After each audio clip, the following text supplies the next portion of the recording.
Hello दोस्तों, मेरा नाम है मन्नू और मैं जर्मनी में रहता हूँ। और आज की वीडियो यूएसए और जर्मनी के रिलेटेड है। थंबनेल देख के आपको पता तो लग ही गया होगा। इस वीडियो में मैं आपको बताऊंगा यूएसए और जर्मनी की स्टडीज़, लाइफस्टाइल और लैंग्वेज बैरियर्स के बारे में, और कुछ लाइक्स एंड डिसलाइक्स भी बताऊंगा। चलिए जी, अब वीडियो को आगे शुरू करते हैं और आपको बताता हूँ।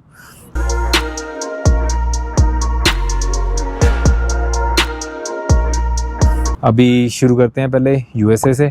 तो जैसे कि यूएसए में स्टडी करने के लिए आप इंडिया से पहले अप्लाई करते हैं। कुछ आप अपनी एप्लीकेशंस फॉर्म फिलअप करते हैं, ऑनलाइन एप्लीकेशंस यूनिवर्सिटीज़ में भेजते हैं। कम से कम लगा लो 9 से 10 यूनिवर्सिटीज़ में पहले भेजते हैं आप एप्लीकेशन, जिसमें हर एक एप्लीकेशन को भेजने में आपके $75 के टू $80 के करीब लग जाते हैं। और आपको साथ में स्कोर्स भी भेजने पड़ते हैं, उसके पैसे भी लगते हैं, $50 to $100 के करीब वो लग जाते हैं। कुल मिला के आपको ये यूनिवर्सिटीज़ में अप्लाई करने के लिए टोटल आपको शुरुआत का खर्चा जो लगता है आपको $1200 to $1500 के करीब, लगभग 1 से सवा 1 लाख रुपए इंडिया का हो जाता है। ये इतना लग जाता है। और जो जर्मनी की बात करें, जर्मनी में भी ऐसा ही है। कुछ अपने फॉर्म्स वगैरह फिर जो अपनी एप्लीकेशंस भरने के लिए उसके भी ऐसे चार्जेस लगते हैं। अपना €75 पर एप्लीकेशन के लगते हैं। आप वही 9 से 10 यूनिवर्सिटीज़ में अप्लाई करते हैं, स्कोर्स वगैरह भेजते हैं और अपना टॉफल एग्ज़ाम वगैरह ये सारा देते हैं आप अपना। तो उसमें भी आपके इतने ही लग जाते हैं, €1000 के करीब, 1000 to €1500 के करीब लग जाते हैं। वही लाख से सवा लाख रुपए के करीब लगता है। ये इसमें सेम ही खर्चा आता है अप्लाई करने का, यूएसए और जर्मनी का। चलो जी, अब बात करते हैं अपनी यूनिवर्सिटी की फ़ीस के बारे में। क्या खर्चा आता है, ईयरली क्या पे करना पड़ता है अगर यूएसए में आप आते हैं तो स्टडीज़ के लिए। अब यूएसए की बात करें, अगर आपको स्कॉलरशिप मिलती है तो स्कॉलरशिप में आपका कोई खर्चा नहीं आता। स्कॉलरशिप में आपकी स्टडी सारी फ्री होती है।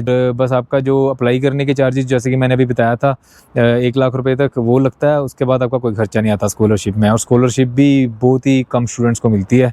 विदाउट स्कॉलरशिप की बात करें तो अगर आप जाते हो किसी प्राइवेट यूनिवर्सिटी में, टॉप यूनिवर्सिटी में, वहाँ आपका ईयरली का $80,000 पर ईयर आता है खर्चा। और 2 ईयर का लगा लो कि $160,000 स्टडी का खर्चा आता है जो मास्टर्स करते हैं आप। अगर आप किसी एवरेज यूनिवर्सिटी में जाते हैं जो टॉप यूनिवर्सिटीज़ में नहीं आती, मतलब कि एरिज़ोना स्टेट हो गया जैसे कि, वहाँ एवरेज यूनिवर्सिटीज़ में आपका खर्चा आता है $40,000 to $50,000 के करीब पर ईयर। 2 ईयर का लगा लो $80,000 to $90,000 या $100,000 तक आता है खर्चा।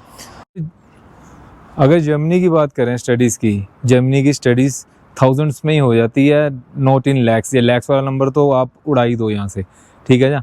और जैसे कि यहाँ पे पहली बात तो ये नो ट्यूशन फ़ीस, आपको ट्यूशन फ़ी कोई पे करनी नहीं पड़ती, उसके कोई चार्जेस नहीं है ट्यूशन फ़ी। कॉलेजेस में अगर आप एक्स्ट्रा क्लासेस लेते हैं उसके कोई चार्जेस नहीं होते। टीचर से कोई हेल्प मांगते हैं, ट्यूशन मांगते हैं, वो आपको फ्री ऑफ कॉस्ट आपको ट्यूशन दे देते हैं। अगर मेरी वाइफ ने भी यहीं पे स्टडी की है सारी, यहीं की बोन है वो। अगर मैंने उससे भी पूछा था, उसकी स्टडी, उसकी सेमेस्टर से बैचलर ऑफ साइंस की है उसने। तो अगर उसकी स्टडी की बात करें, उसकी पर सेमेस्टर की फ़ीस थी यहाँ पे €300 पर सेमेस्टर की फ़ीस। 6 मंथ्स का एक सेमेस्टर होता है, ठीक है जी। और यहाँ पे आप खुद ही हिसाब लगा लो, €300 के हिसाब से ये बन जाते हैं आपके अपना नियर अबाउट ₹30,000 के करीब बन जाते हैं इंडिया के। 30,000 से भी कम बनते हैं, मतलब 25,000 to 28,000 रुपीज़ के करीब बन जाते हैं पर सेमेस्टर के हिसाब से। और यहाँ पे अगर आप टॉप यूनिवर्सिटी में भी चल जाओगे तब भी फ़ीस यही रहेगी, सेम ही रहेगी, एज आ नॉर्मल यूनिवर्सिटीज़ की फ़ीस यहाँ पे सेम है। फ़ीस का ये नहीं है कि अगर टॉप यूनिवर्सिटी में जाओगे आपके अपना €1,00,000 दे रहे हो, €50,000 दे रहे हो, €10,000 तक का आपका सेमेस्टर है, वो यहाँ पे सेम ही है फ़ीस हर यूनिवर्सिटीज़ में। स्टडीज़ के ऊपर डिपेंड करता है आप कौन सी स्ट्रीम में जाते हो, कौन सी स्टडी करने जा रहे हो। जर्मनी की स्कॉलरशिप के बारे में बात करें, यहाँ पे अगर स्कॉलरशिप अगर आपको यहाँ पे जर्मनी में स्टडीज़ के लिए स्कॉलरशिप मिल जाती है, वो आपको स्टडीज़ के साथ साथ आपको €800 to €1,000 पर मंथ देते हैं खर्चा आपके लिविंग एक्सपेंसेस के लिए। ये भी सिर्फ कुछ ही स्टूडेंट्स को मिलती है। यूएसए में पार्ट टाइम जॉब करके अगर आप चाहते हो कि आप अपनी पढ़ाई का खर्चा भी उसी में से निकालो, आपकी पार्ट टाइम जॉब में से आपकी साल की फ़ीस का, रहने का खर्चा, लिविंग एक्सपेंसेस, ये बहुत ही मुश्किल हो जाता है यूएसए में स्ट्रगल करना इस चीज़ को लेके। ये। और अगर जर्मनी में बात करें तो जर्मनी में ये है कि फ़ीस आप इजीली निकाल सकते हो, पढ़ाई की फ़ीस बहुत कम है यहाँ पे स्टडी की। और यहाँ पे स्टडी की फ़ीस लगा के चलो आपकी जो मैंने बताई है 300 यूरोस पर सेमेस्टर के हिसाब से है, और ये इजीली निकल जाती है, क्योंकि बंदा पार्ट टाइम जॉब करके यहाँ पे अपना 1000 to 1500 यूरोस पर मंथ कमा लेता है। और अब तो गवर्नमेंट ने इस साल से लॉ भी कर दिया कि स्टूडेंट्स 20 आवर्स पर वीक काम कर सकते हैं, पार्ट टाइम जॉब कर सकते हैं। और इससे बहुत ही हेल्पफुल हो जाता है स्टूडेंट के लिए अपने लिविंग एक्सपेंसेस निकालना, अपनी फ़ीस निकालना और अपनी लाइफ को ढंग से जीना। और स्टूडेंट्स यहाँ पे पैसे सेव भी कर पाते हैं थोड़े बहुत। अब बात करते हैं लैंग्वेज के बारे में और लैंग्वेज बैरियर्स के बारे में। जर्मनी में लैंग्वेज का एक सबसे बड़ा चैलेंज है, उसको लेके कई लोग डर जाते हैं यहाँ पे आने से। तो अगर आप इंडिया से ही A1 लेवल का कोर्स करके आते हैं लैंग्वेज का, तो ईज़ी हो जाता है यहाँ पे थोड़ा सा आपको आगे जाके काम करना, पढ़ना। क्योंकि आप यहाँ पे जर्मनी में बात करते हैं तो इजी रहता है थोड़ा सा, हौली हौली आपकी धीरे धीरे से आपकी जर्मनी बेटर होती रहती है। और यहाँ आके आप B1 लेवल तक भी कोर्स कर सकते हैं, ऐसे नहीं है। अगर आप A1 आपको आती है, बेसिक आपको आती है, आप धीरे धीरे से आप गूगल ट्रांसलेट से आप अपने डिफ़िकल्ट वर्ड्स के उसका मतलब देख सकते हैं, और हौली हौली आप उसको सीख भी सकते हैं। और थोड़ा सा मुश्किल तो है। और USA में ये लैंग्वेज बैरियर नहीं है, वहाँ पे इंग्लिश है, इंग्लिश कॉमन है, वहाँ पे इंडियंस भी बहुत हैं अपने, और वहाँ पे ज़्यादातर हमारे अपने इंडियंस के ही बिज़नेस हैं और इजीली मिल जाते हैं काम इंडियन स्टोर्स पे वगैरह पे अगर आप कहीं जाते हैं तो। और थोड़ा सा इजी हो जाता है वहाँ पे लैंग्वेज को लेके। थोड़ा सा किसी को नहीं भी आती इंग्लिश, अपनी लैंग्वेज में बात कर सकते हो, हिंदी पंजाबी होगी, जैसे कि आप अपनी लैंग्वेज में बात कर सकते हो वहाँ पे। और अगर बात करें तो क्या कहते हैं, अगर बात करें तो कई लोगों को इंग्लिश आती ही होती है, कुछ हल्की सी भी आती होती है, वो अगला बंदा क्या कह रहा है वो उस पॉइंट को पकड़ लेता है और समझ ही जाता है बात को, और अगले बंदे को भी क्लियर कर देता है, और वो भी आप टफ वर्ड्स नहीं यूज़ करते। और जर्मनी में भी ऐसा ही है, अगर आपको जर्मनी नहीं आती तो कोई आपके सामने बात करता है, अगर उसको आप बता दो मुझे इतनी नहीं आती, उनको इंग्लिश कई लोगों को आती होती है, यहाँ पे 50% लोगों को यहाँ पे भी इंग्लिश आती है, और वो आपके सामने बात करते हुए टफ वर्ड्स जर्मनी के यूज़ नहीं करते, आपको ईजी वे में समझाने की कोशिश करते हैं। वो हेल्पफुल हैं थोड़े लोग यहाँ पे, कई लोग हैं जो थोड़े से चिढ़ से जाते हैं, बट ज़्यादा हद तक लोग हेल्पफुल बहुत हैं यहाँ के भी। जर्मनी में सर्वाइव करने के लिए बेसिक लैंग्वेज आना बहुत ज़रूरी है। अगर आपको बेसिक आती है, बेसिक लैंग्वेज आती है, तो आपको जॉब में भी प्रायोरिटी मिलती है।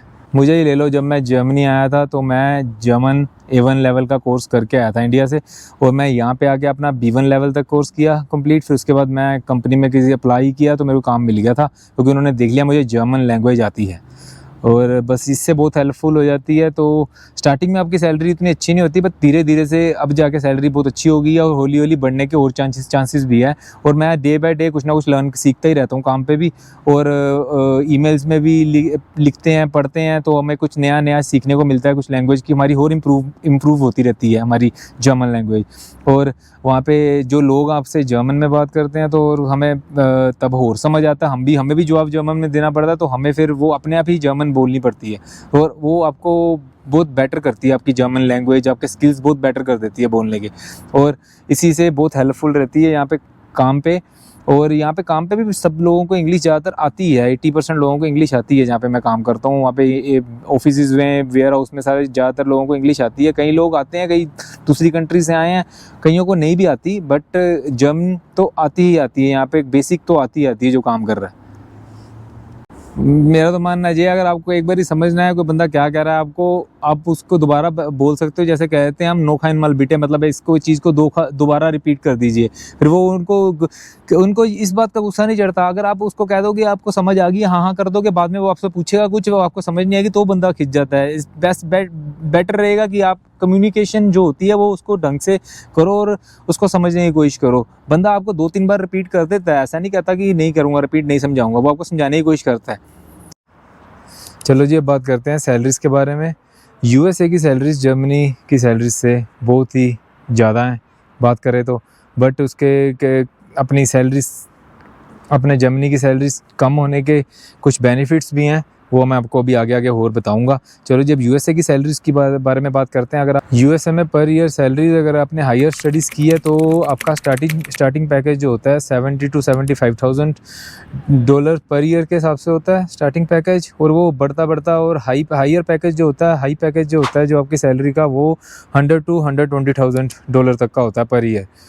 जहाँ तक मुझे पता है और मैंने सुना है, टेक जॉब्स में USA में सबसे ज़्यादा फंड्स एंड फ्लो है।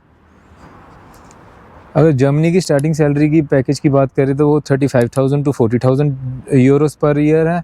अगर हाईएस्ट सैलरीज की बात करें, अगर आप स्मार्ट वर्क और हार्ड वर्क करते हैं तो लगा के चलो आप 60 टू 65,000 डॉलर तक हाईएस्ट बता रहा हूँ, ये है सैलरी। अगर आपकी सैलरी 40,000 डॉलर भी पर ईयर है और यहाँ का बंदा अपनी लाइफ को बहुत अच्छे तरीके से जी सकता है। अब बात करते हैं टैक्सेस के बारे में। और जैसे कि यूएसए के टैक्सेस की बात करें तो से आपकी 30 टू 35% डिडक्शन है टैक्स में, हर मंथ सैलरी से कट के आता है 30 टू 35% तक।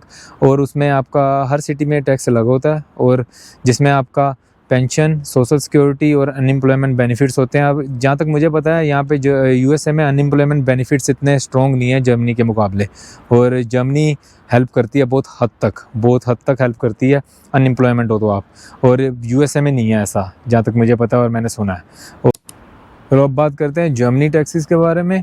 जर्मनी के टैक्सेस की बात करें तो इसमें 35 टू 40% तक की डिडक्शन है सैलरी में आपकी टैक्स में, जिसमें आपकी pension, health insurance, social security और अनएम्प्लॉयमेंट बेनिफिट्स और आपका ओल्ड एज इंश्योरेंस, इसमें बहुत हद तक आपका सारा कुछ सब कुछ ही इंक्लूड होता है सारे टैक्सेस में, आपको बाद में कुछ भी पे नहीं करना। अब बात करते हैं जर्मनी के एक्सपेंसेस के बारे में। जर्मनी के एक्सपेंसेस की बात करें तो वो आपके लाइफस्टाइल के ऊपर डिपेंड करता है, आप किस हिसाब से कैसा लाइफस्टाइल जीते हैं।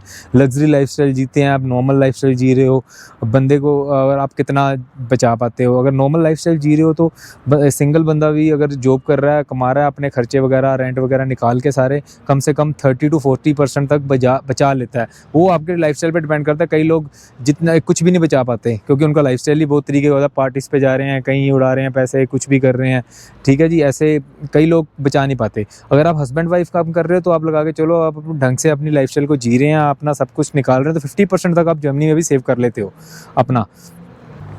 अगर यूएसए में एक्सपेंसेस की बात करें तो वहाँ भी ऐसे ही है, कुछ बंदा अपना इजीली 30-40% बचा लेता है, मियाँ बीवी भी 50% तक बचा लेते हैं, वो भी अब डिपेंड करता है आपके लाइफस्टाइल के ऊपर। बट ये है कि वहाँ पे आपको हर घर में गाड़ी तो चाहिए ही होती है।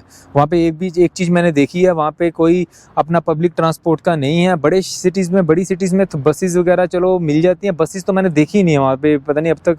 मैंने कैलिफोर्निया भी गया था, पिछले साल भी गया था उस फैमिली के साथ, उससे 2022 में भी गया था, मैं अकेला गया था, और मैंने पब्लिक ट्रांसपोर्ट देखी नहीं। वहाँ पे उबर वगैरह है, उबर पे ही जाना पड़ता है, और वहाँ पे हर बंदे को घर पे गाड़ी चाहिए ही चाहिए है बंदे को वहाँ पे।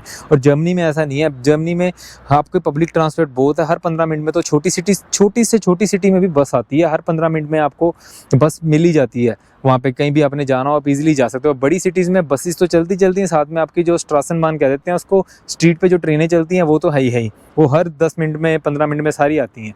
और इसलिए जर्मनी में अगर आपके पास गाड़ी नहीं भी है तब भी आप इजीली अपना कहीं भी जा सकते हो। और यहाँ पे लोग साइकिल भी बहुत चलाते हैं, कई लोग तो साइकिल पे भी काम पे जाते हैं बहुत यहाँ पे तो। और साइकिल पे भी कई लोग चल जाते हैं, पैदल कई लोग देखते 10-15 मिनट वॉकिंग डिस्टेंस पे ये काम पैदल चले जाते हैं कई लोग तो काम पे। चलो अब बात करते हैं कि यूएसए में होमलेस के बारे में। वहाँ पे होमलेस बहुत हैं यूएसए में, मैंने देखा है, और जर्मनी में भी है, ऐसा नहीं है कि जर्मनी में नहीं है, यूएसए में भी बहुत हैं। और वहाँ पे क्राइम रेट भी बहुत ज़्यादा है, वहाँ पे बंदा डरता है कहीं अपना रात को कहीं दूर भी जाने से, वहाँ पे क्राइम बहुत है। और हर एक दूसरे बंदे के पास वहाँ पे गन है, वहाँ पे ईजिली गन ले सकते हैं बंदे। और जर्मनी में भी होमलेस हैं, और यहाँ पे गवर्नमेंट होमलेस की हेल्प बहुत करती है, उनको मंथली खर्चा देती है। अगर आप अपना कहते हैं अनमेल्डन करो तो मतलब अप्लाई करो तो वो खर्चा आपको हर होमलेस को वो गवर्नमेंट खर्चा देती है। शेल्टर्स भी प्रोवाइड करती है यहाँ की गवर्नमेंट। अगर आप होमलेस हो, आपके पास घर नहीं है, ढंग से आप रह रहे हो, कोई वो आपके ऊपर डिपेंड करता है। गवर्नमेंट आपकी हेल्प करने के लिए तैयार है, आप गवर्नमेंट के साथ किस हद तक चलते हो ये गवर्नमेंट देखती है वहाँ की। और यहाँ पे गन्स ले रखना इतना ईजी नहीं है, और यहाँ पे क्राइम रेट बहुत कम है, और यहाँ पे सिक्योरिटी बहुत ज़्यादा है, और यहाँ पे फाइन भी बहुत तगड़े लगते हैं अगर आपने गलती की है तो। चलो मैं आपको बताता हूँ जर्मनी में अनएम्प्लॉयमेंट इंश्योरेंस जो आपकी कटती है टैक्सेस में से, उसके फ़ायदे क्या हैं। अनएम्प्लॉयमेंट इंश्योरेंस के, चलो आप मान लो जैसे कि आपकी जॉब चली गई, आपको कंपनी ने निकाल दिया, फायर कर दिया, या फिर आपका 2 साल का एग्रीमेंट कंपनी स्टार्टिंग में देती है, वो आपका एग्रीमेंट ख़त्म हो गया, कंपनी ने आपको वो एग्रीमेंट एक्सटेंड नहीं किया, तो आपको यहाँ की गवर्नमेंट आपकी सैलरी का 65 टू 70% तक देती है, और साथ साथ आपको जॉब ढूंढने में हेल्प भी करती है। जब तक आपको जॉब नहीं मिल जाती तब तक 1 साल तक आपको ये रेगुलर खर्चा मिलता रहता है। ऐसा नहीं है कि खुद से जॉब छोड़ के घर पे बैठ गए हो तो गवर्नमेंट आपकी हेल्प करेगी। अब गवर्नमेंट उस वे में आपकी हेल्प नहीं करेगी अगर आप खुद से जॉब छोड़ देते हो। अगर निकाले जाते हो जहाँ एक्सटेंड नहीं होता एग्रीमेंट, तभी आपकी हेल्प हो पाती है। और एक बात और, अगर आप एज अ स्टूडेंट यहाँ पे आए हो और आपको जॉब नहीं मिलती तो उस वे में आपको गवर्नमेंट हेल्प नहीं करेगी यहाँ की। बस अगर आप वर्क परमिट पे आए हो, 2-3 साल का एग्रीमेंट लेके आए हो, तो अगर आप काम कर रहे हो 2-3 साल के बाद आपकी जॉब चली जाती है तो गवर्नमेंट हेल्प जरूर करेगी आपकी। आपको जॉब से निकाल दिया जाता है या एग्रीमेंट नहीं बढ़ाया जाता तो आपकी गवर्नमेंट उस वे में हेल्प करेगी। एज अ स्टूडेंट आपको आए हो, जॉब नहीं मिल रही है तो उस वे में आपको हेल्प नहीं करेगी गवर्नमेंट। चलिए अब बात करते हैं चाइल्ड केयर बेनिफिट्स की। जर्मनी में जैसे कि अगर आपका जर्मनी चाइल्ड केयर बेनिफिट्स बहुत हैं यहाँ पे। अगर आपका बच्चा होता है तो एक बच्चे का लगा के चलो 200 to 230 Euros per month government यहाँ पे आपको देती है। एक बच्चे के अगर जैसे कि मान लो आपके 3 बच्चे हैं तो आपको पर मंथ उसकी बच्चे की केयर के लिए 600 यूरोस तक मिलते हैं तीनों बच्चों की केयर के लिए। और जैसे कि मैंने अगर आप एल्टन साइड पे चल जाते हो, आपकी वाइफ प्रेग्नेंट है, आपकी वाइफ को 2 साल तक काम करने की ज़रूरत नहीं है, 2 साल बेबी की केयर कर सकती है वो घर पे, और 2 साल तक आपकी वाइफ को 70% जो उसकी सैलरी है उसका 70% उसका शेयर हर मंथ आपके अकाउंट में आता ही रहेगा आपकी वाइफ के। मेरा तो ये मानना है, मैं यूएसए में पहले मेरे अंदर क्रेज़ बहुत था जाने का। मैं गया पहली बार, फिर मैं दूसरी बार मैंने कंपेयर किए चीज़ों को। अगर आपको पैसा ही कमाना है तो आप यूएसए जा सकते हो, अगर पैसा ही पैसा है। तो अगर आपको लाइफ को बैलेंस रखना है, जीना है ढंग के तरीके से, तो फिर जर्मनी बेटर है। यूएसए में कंपनीज कभी भी फायर कर सकती है, कभी भी निकाल सकती है, और गवर्नमेंट से कोई हेल्प भी नहीं मिल पाती। और जहाँ तक मुझे पता है गवर्नमेंट कोई हेल्प भी नहीं करती। अगर वहाँ पे वो अपॉर्चुनिटीज़ बहुत हैं, जॉब दूसरी एक जगह चल जाती, दूसरी बंदा ढूंढ लेता है। जब तक जॉब नहीं मिलती तब तक कोई आपकी हेल्प नहीं होती, सेविंग से ही आपको खर्चने पड़ते हैं पैसे निकाल के। और जो छुट्टियां होती हैं पर ईयर जो आपकी मिलती हैं अपनी जॉब से, जो पर ईयर की छुट्टियां होती है, जो 15 हॉलीडेज़ ही मिलती हैं आपको। और जो आपकी लगा लो फेस्टिवल्स होते हैं, वो 10-15-20 फेस्टिवल्स की छुट्टियां होती है, वो बीच बीच में ही आते हैं जब आते हैं फेस्टिवल्स तो। और अगर आप ओवर टाइम करते हैं उसकी आप छुट्टियाँ ले सकते हो, और उसकी कोई पे भी नहीं मिलती आपको। जर्मनी में ऐसा नहीं है। जर्मनी में फाइट करना इतना आसान नहीं है, आपको आपकी जॉब से निकाल देना बिना किसी रीज़न से आपको कंपनी से निकाल नहीं सकते।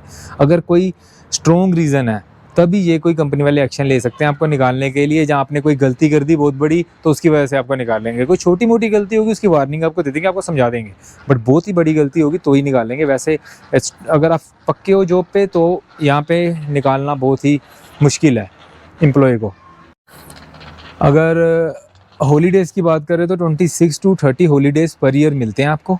और आगे बात करें 26 to 30 हॉलीडेज़ मिलते हैं पर ईयर आपको, उसमें सैटरडे संडे इंक्लूड नहीं होता, ये वर्किंग डेज़ ही गिने जाते हैं इसमें। 30 डेज़ पर ईयर और 6 वीक्स बन जाते हैं ये अगर बना टोटल करें तो इसमें बंदे ये होता है कि जर्मनी में लाइफ तभी बैलेंस रह पाती है। कई लोग फिर ऐसे 2 वीक्स की छुट्टियां ले लेते हैं, 1 हफ्ते की छुट्टियां ले लेते हैं। जर्मनी में अपना बेल्जियम पास में है, फ्रांस पास में है, यूरोप में ही आता सब कुछ, पास में ही है। 4-5 घंटे की ड्राइव में आप जर्मनी से बाहर चले जाते हो 2-2 3-3 दिन घूमने के लिए। तभी लोग यहाँ पे इंजॉय करते हैं अपनी लाइफ को। और अगर बात करें तो फेस्टिवल्स की जो आपकी हॉलीडेज़ होती हैं 12 से 15 साल में आ जाती हैं, वो भी फेस्टिवल्स की हॉलीडे। अब जैसे कि अब अपने मार्च के एंड में और अप्रैल के फर्स्ट वीक में ईस्टर हॉलीडेज़ आ रही हैं। और हमारी तो जैसे काम से तो पक्की छुट्टी है 29 की और 1 अप्रैल की, ये 2 दिन तो हमारे पक्के छुट्टी है, जिसमें फ्राइडे और मंडे आ गया ये। और ये इसकी सैलरी आपको पूरी मिलनी है।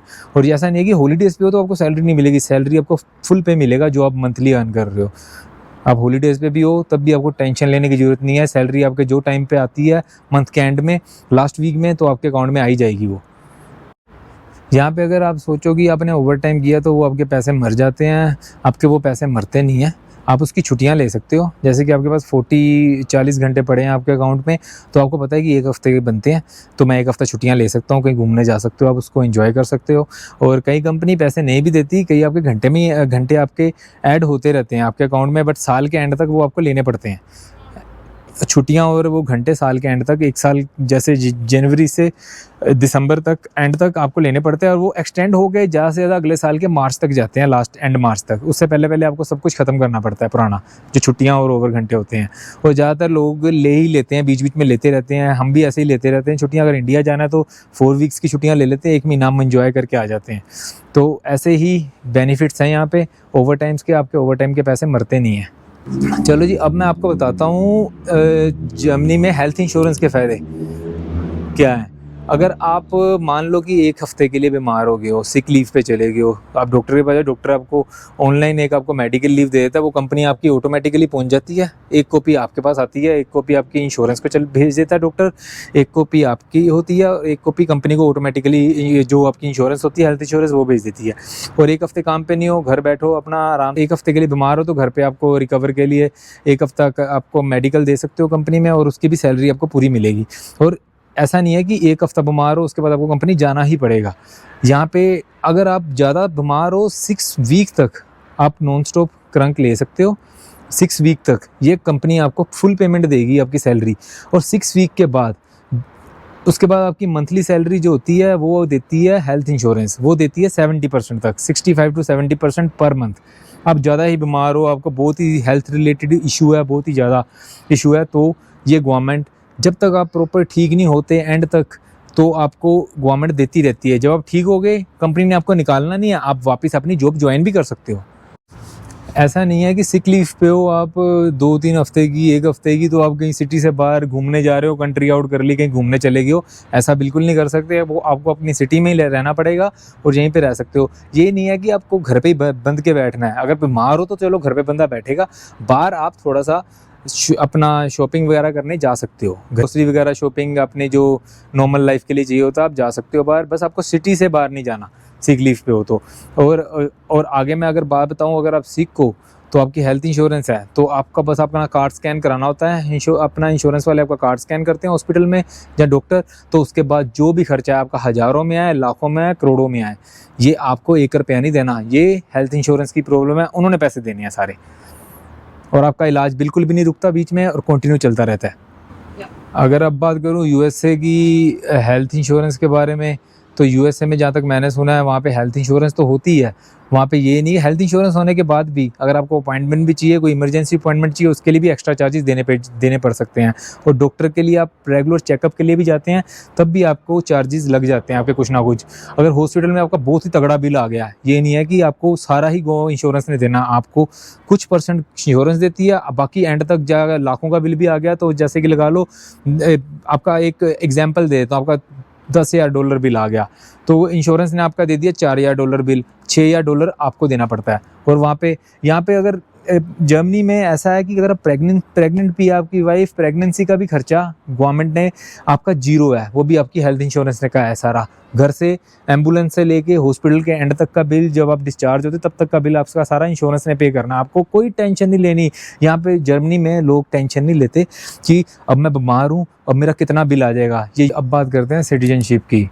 यूएसए में सिटीजनशिप लेना इतना आसान नहीं है, कई साल लग जाते हैं सिटीजनशिप तक पहुँचते। अगर कोई बंदा वहाँ पे काम कर रहा है, टेक जॉब्स में, कोई अच्छी जॉब में है, उसको चलो पीआर तो मिल जाती है, वर्क परमिट के बिहाफ पे कुछ सालों में पीआर तो मिल जाती है, और सिटीजनशिप तक पहुँचते कई साल, 15-20 साल भी लग जाते हैं सिटीजनशिप लेने में। और ये है कि अगर आप जब यूएसए में आप अपने पेरेंट्स को बुला सकते हो ईजिली, और वो लॉन्ग टर्म तक रह भी सकते हैं यूएसए में। जर्मनी में सिटीजनशिप लेना इतना मुश्किल नहीं है। पहले मिलती थी जो सिटीजनशिप आपको 8 साल में मिल जाती थी जर्मनी में, अब वो सिटीजनशिप 5 साल में, 3 से 5 साल तक मिल जाती है जर्मनी में।